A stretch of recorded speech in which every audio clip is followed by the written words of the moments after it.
This is part 1 of a 2-part series. This is the top NBA players who became coaches. Part 2 is going to be the top NBA coaches that were players. I made an important distinction. This list is filled with names that you would most know from their playing career. Like if Michael Jordan ever tried his hand at coaching, he would make it to this list. These are big name players that you may not have even realized were coaches. Part 2 is filled with names that you would know from their coaching career but may not even know they were players. Like if Greg Popovich were an NBA player, he would make it to that list. I hope the distinction is clear.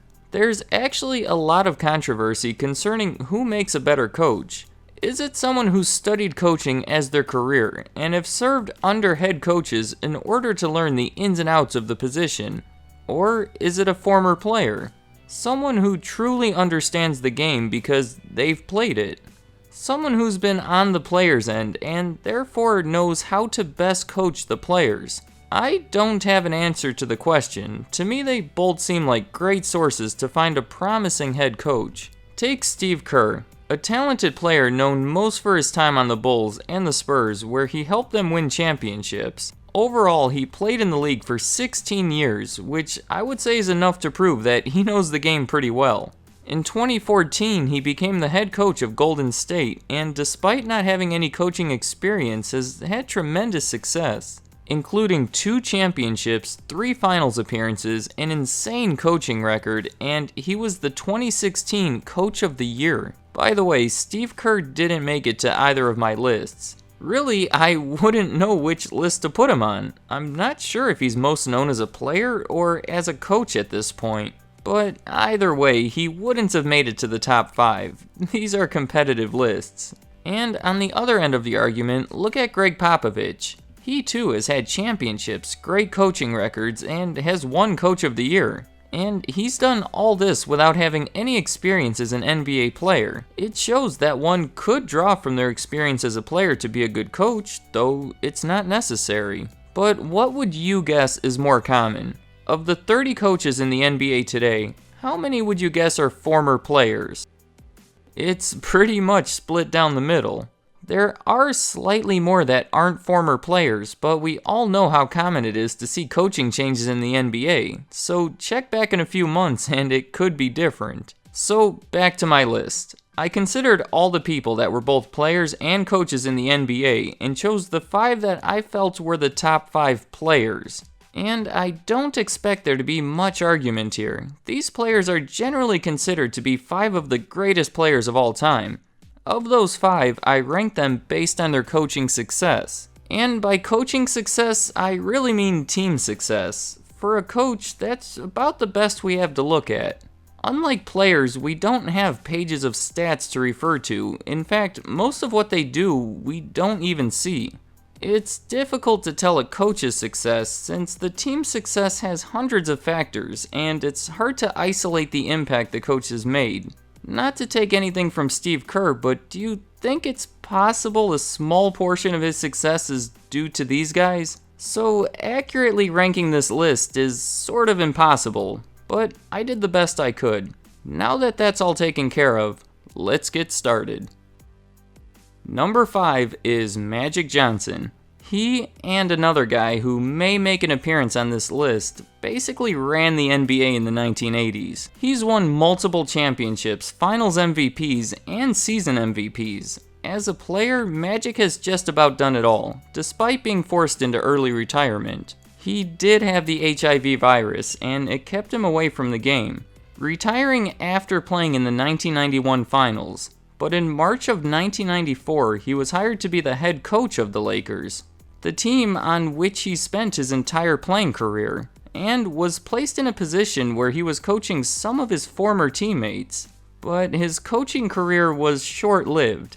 He was the coach for only 16 games, and of the 16, only won 5. Magic Johnson's entire coaching career only consists of 5 wins, giving him a .313 win percentage and making it hard to argue his placement at the bottom of this list. There is a happy ending though. Magic did return to the Lakers as a player and had a respectable comeback that went much better than his time as a coach. Number 4 is Bob Cousy. This one goes way back. He started his playing career in 1950 on the Boston Celtics and stayed there until 1963. It was 13 straight All-Star selections, a season MVP, and as a point guard, led the league in assists for 8 years while maintaining a scoring average near 20 points per game. All in addition to winning 6 championships as part of that amazing Celtics team of that era. In 1969, Cousy started his coaching career, and it lasted longer than 16 games. It lasted 348 games, which was 4 full years and 26 games of a fifth. He coached Cincinnati for 3 years, back when Cincinnati had a team, and the Kings for 2 years. Overall, I'd say it was much less impressive than his years as a player, ending with a .405 coaching record and never experiencing a winning season. Number 3 is Isiah Thomas. The man that Michael Jordan struggled to beat in the 1980s, the core member of the 2-time champion Detroit Pistons. He had 12 All-Star appearances of 13 seasons, all played with the same team, leading the league in assists 2 times and just overall one of the best point guards of all time. In fact, the entire list has been point guards so far, but Isiah is right up there with the other two. In the year 2000, he became coach of the Pacers and stayed there for 3 years. Looking at the win percentage, Isiah did considerably better than the last coaches on the list. All 3 years were above 50%, giving him a win percentage of .533 overall. He even had a year with 48 wins, which almost any year is enough to make the playoffs. And they did, but they lost in the first round. The Pacers lost in the first round all 3 of Isiah's coaching years. But there is something I have to point out about this. The year before Isiah took over, the Pacers won 56 games and went to the finals. The year after Isiah left, they won 61 games and went to the conference finals. And of course there were other changes with the team around this time, but it shows possibly the winning records during his 3 years were more due to the team he was working with than him. And suggests potentially he was holding the team back, and they performed better with different leadership. A few years later, Isiah also coached the Knicks for 2 years, both of which weren't great. .402 win percentage followed by .280 win percentage. These years brought down his overall coaching win percentage to .456, and that's where it stands today. 3 down on the list and 2 to go, and we've yet to see a coach with a winning record, but I will say the remaining 2 are above 50%. Number 2 is Larry Bird. If Magic was one end of 1980s basketball, Bird was the other. He too has multiple MVPs, championships, even beat Magic Johnson for Rookie of the Year. But what we're concerned with here is his coaching career. And in his constant battle with Magic, Bird wins this one. Much like Isiah Thomas, Bird coached the Pacers for 3 years. They were the 3 years before Isiah. Remember when I said the year before Isiah took over the team went to the finals? Well, that was Larry Bird. His 3 years on the Pacers were much more successful. His win percentage was .687, which is actually the highest on this list. His first year being a coach, in 1998, he won the award for Coach of the Year. Larry Bird is the first on the list that has more than proven himself as both a player and a coach. In only 3 years, he's had a very impressive win percentage, won Coach of the Year, and even coached his team to the finals. Number 1 has to be Bill Russell. Bill Russell was a member of the Celtics in the 50s and 60s, and on the same team as Bob Cousy for many years. In fact, 3 of the 5 players on this list come from the Celtics.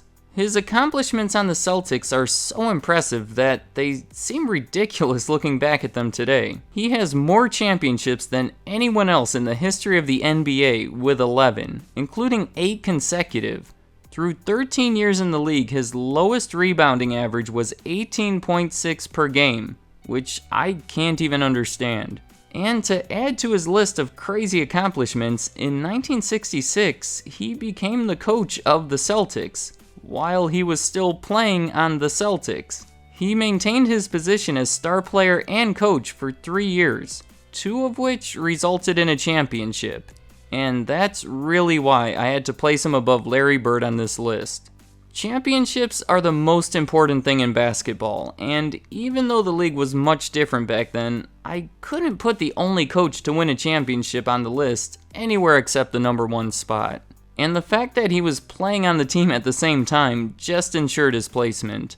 Bill Russell's coaching record on the Celtics was an impressive .661, but was lowered by his time coaching 2 other teams, the Supersonics for 4 years in the middle 70s, and the Kings for a single season in the late 80s. His coaching record basically just got worse as time went on. By the end, his coaching record had fallen to .540, but 2 championships while coaching the Celtics is enough to keep him in the number 1 spot.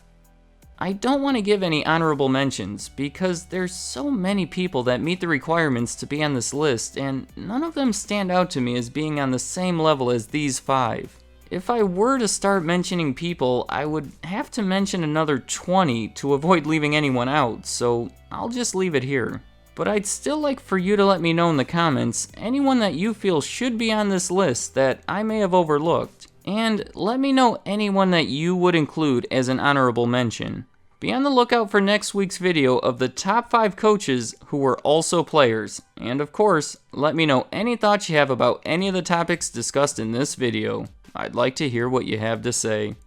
Thank you for watching. If you like this video and want to see more in a similar style, be sure to subscribe by clicking the logo so you know when I upload a new one.